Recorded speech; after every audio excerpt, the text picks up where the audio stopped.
Ito yung pangil niya. Nadagdagan na naman ang listahan namin ng pit vipers.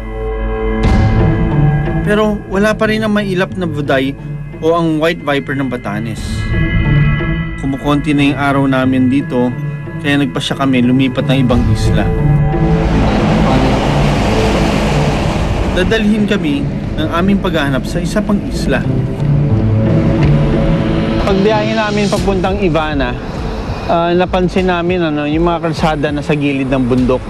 Tapos pag tumingin ka sa kanan, makikita mo naman yung mga dagat, yung mga salpok ng tubig sa mga batuhan, at yung napakagandang landscape ng seaside.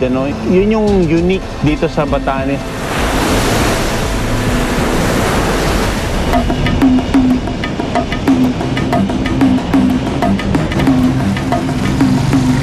Maambon-ambon pa, pero kinukonsidera nilang normal pa ito.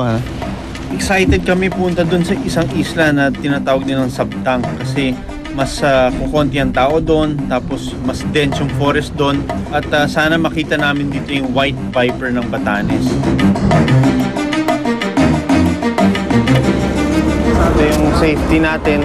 Kailangan meron tayong mga vest, life vest.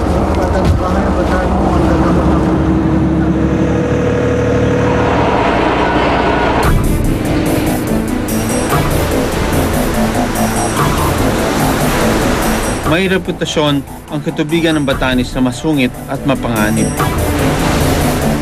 Napatunayan namin ito.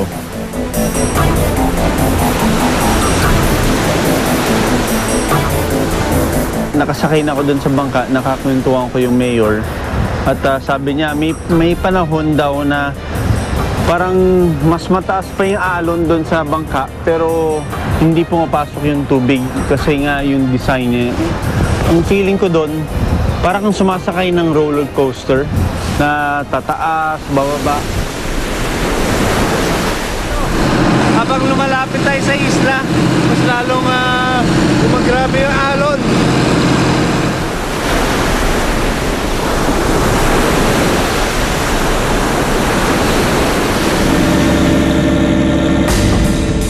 Habang papalapit kami dun sa Port of Sabtang, mas lumalakas yung alon.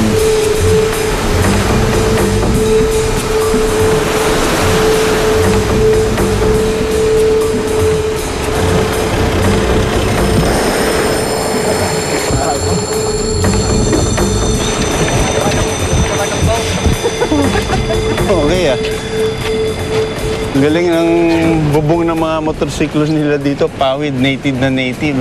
Pagdating namin doon, wow, may beach palang magaganda dito sa Sabtang.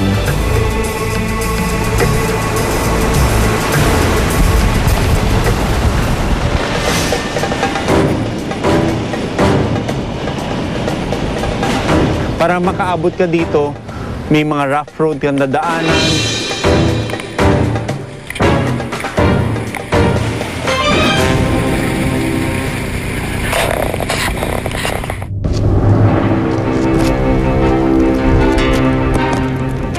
Hindi na kami nagpalipas pa ng oras dahil matapos ang ilang sandali, pumunta na kami sa bundok ng Sungot. Habang tinitignan ko pa lang siya dito sa village ng Chavayan, nakita ko ang tarik-tarik niya. So sabi ko, naku, patay tayo nito dahil kahit na maiksi yung pupuntahan na basta patarik, malakas makahingal to. Time naman mamano ka. Minsan din daw na nakita ang white viper ng Batanes sa lugar na ito. Okay, ito yung mga rock formation dito sa Sabtang, Kita nyo parang bungo yung itsura ng rock formation doon. Pero ang ganda ng scenery na dito. Whew. Ito, papasok na naman tayo ng gubat. Pagdating na sa loob, magaganda naman yung linalakaran namin dahil ayos na panay batuhan. Tapos nagsimula na mag-herping. Nasa kalagitnaan na kami, pumasok na naman ulit kami sa river stream.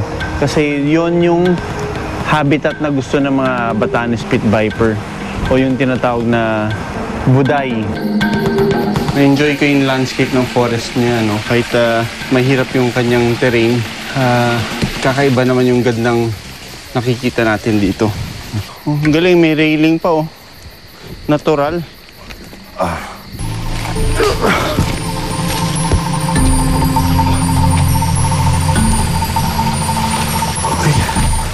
Dahil sa pagod, pag-akyat, ang inaalala ko na lang yung steps ko, tapos nagre-rely na lang tayo dun sa mga spotters natin ng reptiles. Sa paglipas ng oras, walang nagpakita ni isang buday sa amin.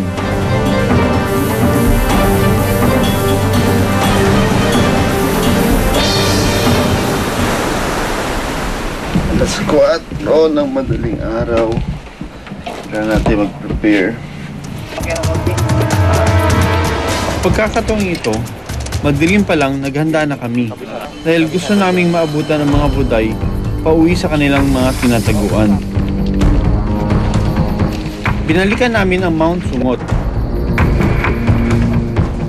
Iba yung trail dito sa Sabtang, dahil dun sa Batan, dun sa foot of the mountain usually nakakita na kami ng mga Batanes Pit Viper doon. Pero dito sa Sabtang, ang tatarik, ang tataas ng mga bundok bago kami makaabot dun sa masusukal na lugar. At grabe yung trail, nakakapagod. Konti na lang? Oo, konti na. Oo.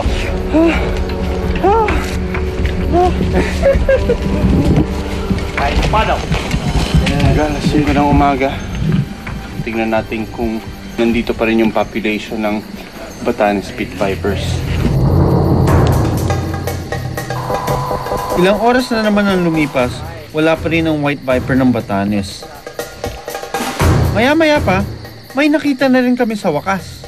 The first Batanes Pit Viper dito sa Sabtang, may nakita din tayo. Pagkatapos ng isang mahirap na pag-akyat dito, no?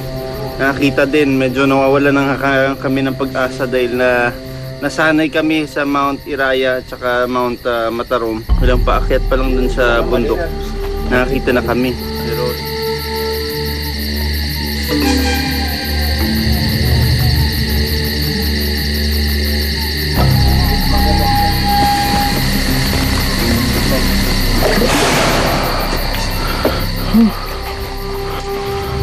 yung talangka. Ano yung talangka dito? Mamula-mula naman ang itsura.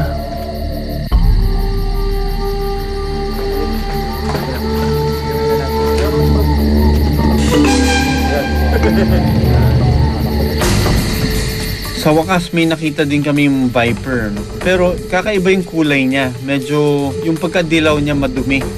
So nakita namin siya sa taas ng puno. So ganito nga yung mga vipers. Arboreal sila. Nagpapahinga sa mga sanga-sanga.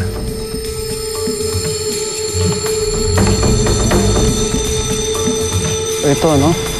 Napakita natin kung paano magbalanse itong Batanes Pit Viper. Equal na equal yung pagtimbang niya dito, pagbalanse niya dito sa napakanipis na tangkay ng saplings nito.